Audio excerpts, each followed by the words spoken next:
Hey guys, how's it going? It is I, the real Randy Chavez. I finally managed to take my headset off, coming at you with a Pokemon sales data video. Not too much to go over today, but a couple of still crazy, outrageous record prices every single day. So to start off, we have a base pack. It was a Charizard artwork. It was unlimited, so it was the first edition, not shadowless, and it was weighed at 20.86 grams. I think anything at close to like 21 grams is supposed to be heavy. Anything under like 20.5 is supposed to be light. Again, somebody check my math on that. So I think it's a heavyweight pack. Sold for $1,216. Or I'm sorry, 1,216. If you say "and," then that's a decimal. Just math geek. Raichu first edition PSA 9 from the fossil set sold for $248.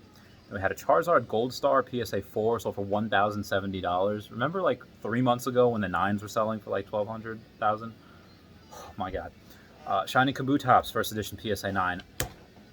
When people start their auctions at like a higher amount, like $700-800, a lot of times if you can be the first one to bid on that, like almost around what they sell for at the time, you'll most likely get it. Now when people start that or best offer, people are doing the or best offer because if that's the lowest on eBay at that time, they know that other sellers are just not going to sell for that low. So this was on eBay for maybe a couple of hours, sold for $850, first edition PSA 9, because that was the cheapest on there at that time. Maybe someone will put it for, I don't even think they would. I don't think any seller worth their salt said like, oh, that sold for $850. I'm going to put mine up for $800 so it sells right away. No, I don't believe that would be the case unless they were really, really, really in a bad way and they needed to liquidate some of their funds. That's the only way I would think. But even still, if you have that, you need to have a certain buyer, because sometimes especially if they pay with PayPal credit, you don't get the funds until it's delivered. So really bad idea. So that's why I always say, like, don't purchase anything with money that you're going to absolutely need in a few months, because again, I think these are one of the best investments that you can make, and I'm putting more than 30, probably 40% of my net worth into them.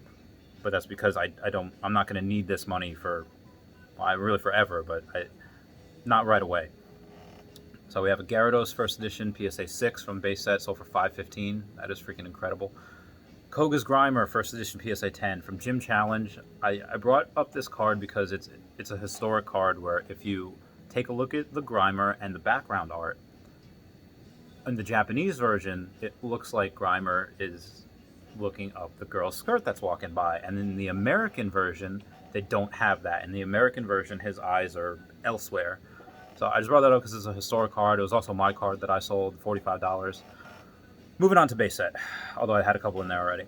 Nidorino first edition PSA 10 sold for $450. Ivysaur first edition PSA 10 sold for $2,500. These are uncommon cards. Like, they're not even rare. They're hollows. They're nuts. Charmander first edition PSA 8 sold for $500, and then a Charmander first edition PSA 9 sold for $1,249. That's okay. The 8's probably going to climb a little bit just to match the 9, get about 50% of it. Then Nidoking first edition PSA 6.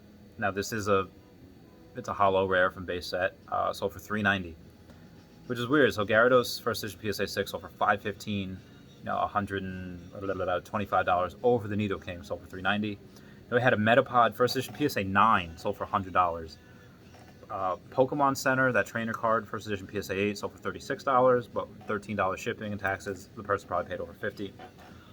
Voltorb first edition PSA 9 sold for $100.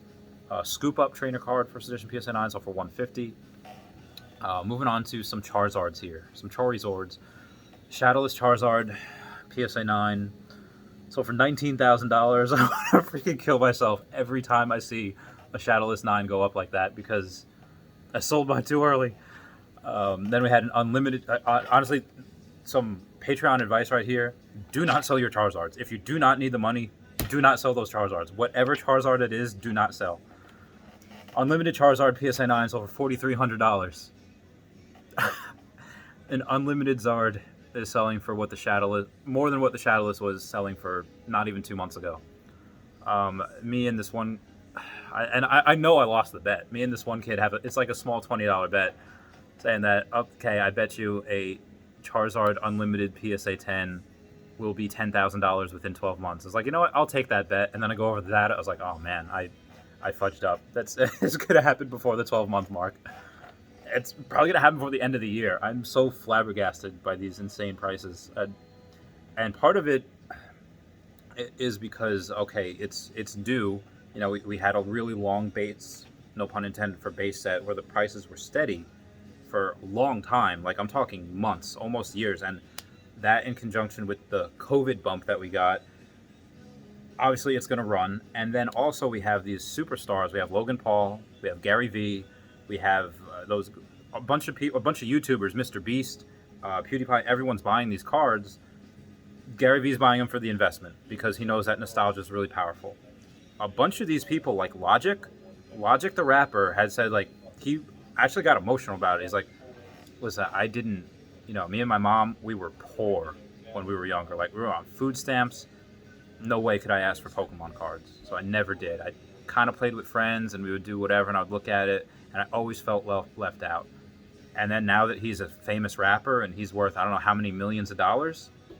Yeah, he bought that Charizard, $210,000. That is something, the feeling that you get from buying these cards of the nostalgia. Not only is it nostalgia for people like us that had the cards, because, you know, like, I guess relatively lucky. Most of us were kind of in families that they could spend an extra $5 a week or $5 every month for you to get a pack of cards. And so we have that nostalgia of some that what we had, we lost, we got back again. But he's being vindicated in a way that type of feeling can't be bought. Like, it feels good when I buy a stock and it goes up, or it feels good when I buy a card that I appreciate the artwork and it goes up, but being told that, like, okay, we can't get this, like, you can't, and watching everybody else enjoy the fact that they're enjoying it and you're not because you're too poor to go and buy one of the most expensive Pokemon cards, at least the most, not even one of the most expensive, but the most popular cards in the hobby, even still cost them $210,000. Remember in Batman Begins where Christian Bale's talking to Falcone, and Falcone's like, listen, there is like 2 federal judges and 2 off-duty police officers and like 6 lawyers in here, and I could shoot you without giving a second thought. He's like, that is fear. That's power you cannot buy. This feeling that you get of buying something that you were not able to when you were younger because of your financial situation, and then you worked your freaking balls off to be able to get to a place where you could buy one of the most expensive cards in the hobby, that feeling is something you can't buy. If it was double the price, he would still do it. And you're getting a lot of these people that are buying those cards, and there's only 123 of those Charizards out there, first edition PSA 10. And the one that Gary Vee got, the one that he showed off on Instagram, that was off center from the right. Like, the left border was thin, the right border was thick. So that I would not have graded that a 10, but he bought it, and that's probably not the only one he's going to buy.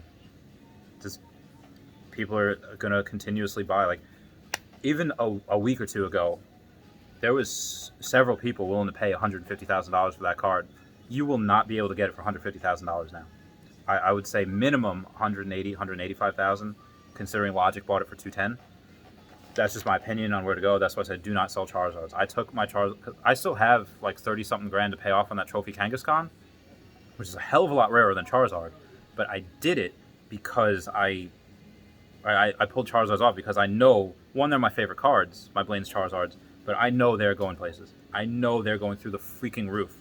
If an unlimited Charizard, which has thousands of copies, again, PSA 10, so maybe not that many, is going to get 10,000 within the next 12 months, you can be damn sure that Blaine's Charizard, first edition PSA 10, is going to get 10,000 as well within 12 months. So that's it. That's my video. That's a bunch of really good quality Patreon type stuff in there. Speaking of Patreon, please down below, comment, like, and subscribe. Comments are good for the YouTube algorithm.